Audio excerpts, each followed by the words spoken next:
yes, I'll be talking about the mural here by Gordon Cullen in the Greenside Primary School, which used to be Westville Primary School, so I may refer to it as that by accident a few times. And its place in the post-war reconstruction of London in the 1950s. So following the war, planning for new schools began in 1943 with a reorganization of secondary education in R.A. Butler's Education Act of 1944. And due to the destruction of the war, during which 1 out of 5 schools in England and Wales had been destroyed, rebuilding of schools was a national issue. Both Goldfinger and both the architect Erno Goldfinger and the muralist Gordon Cullen were significant players in the debate about Reconstruction and had bold visions of the urban environment and community structuring. Goldfinger wrote a lot about kind of completely redoing neighborhood structures involving new housing, industry, office buildings, all in kind of units in London. So his design of schools, I think, plays into the idea of strengthening each neighborhood of London.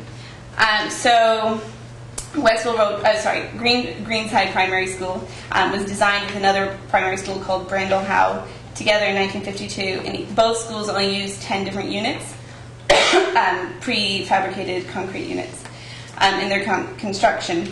And this was why the school itself was able to be built with only 24 working days, which I think is quite significant. So the arrangement of these units was very important to him, and he created very dynamic outdoor learning spaces, including a wetland, pond, and games area, and you can see this here. So also, state-run schools, as we've learned in our lectures, increasingly had a small budget for purchasing art, but this is a mural, obviously, so I think,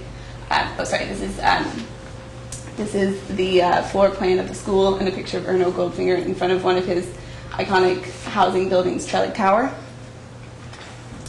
But this is a mural, and I think arguably a mural can represent institutional values more successfully than art. The mural has 7 images featuring school subjects and recent inventions. The subjects include very recent developments such as the de Havilland Comet, the first commercial jet, and the Britannia 70,000, the first standard steam locomotive.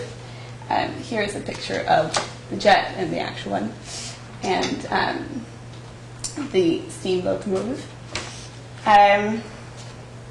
which were both introduced just a year before the school's opening. Also were images of outer space. So I don't know which order I put these in. Outer space on the right, and a map of the world.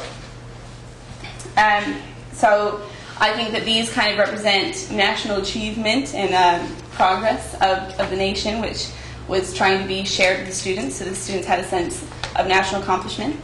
And these images were also combined with the image of a traditional kind of English-type fortress, which I would think represents traditional historic strength, and a vision of ivy and a duck and birds, which I think would be kind of the soft countryside.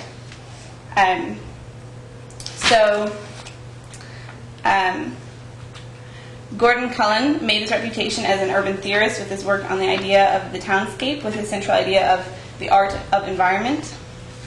And both Cullen and Goldfinger supported very government-led reconstruction plans, and arguably the progress that is represented by the steam locomotive or the de Havilland Comet would be very results of very centrally led developments.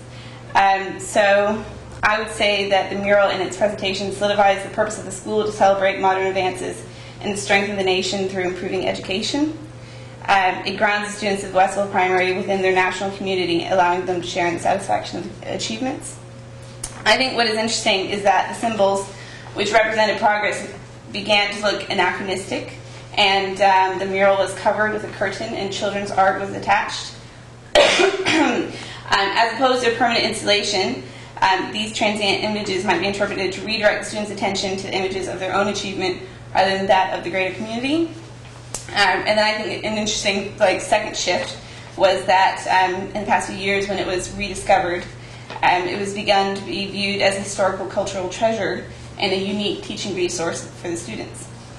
So now the campaign has begun to rehabilitate, restore, appreciate, protect, and celebrate the Gordon Cullen mural in the context of the old Erno Goldfinger building to the benefit of the whole school community and enrich the learning environment.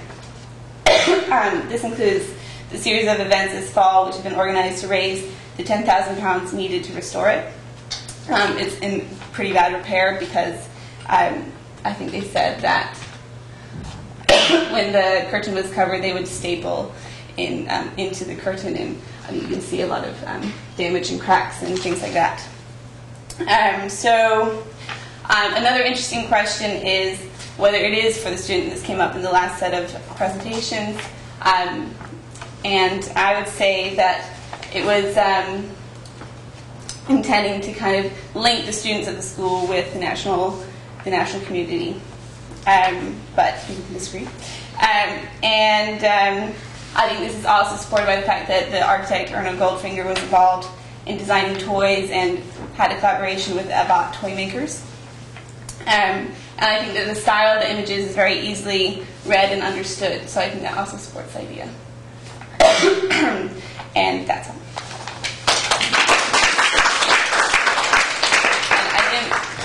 Want to talk too much about it, but I have pictures of other murals by Gordon Cullen.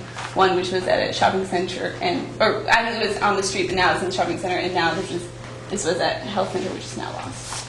So that one's been destroyed. This one has, but that one, I think part of that's been destroyed, but it was also just moved.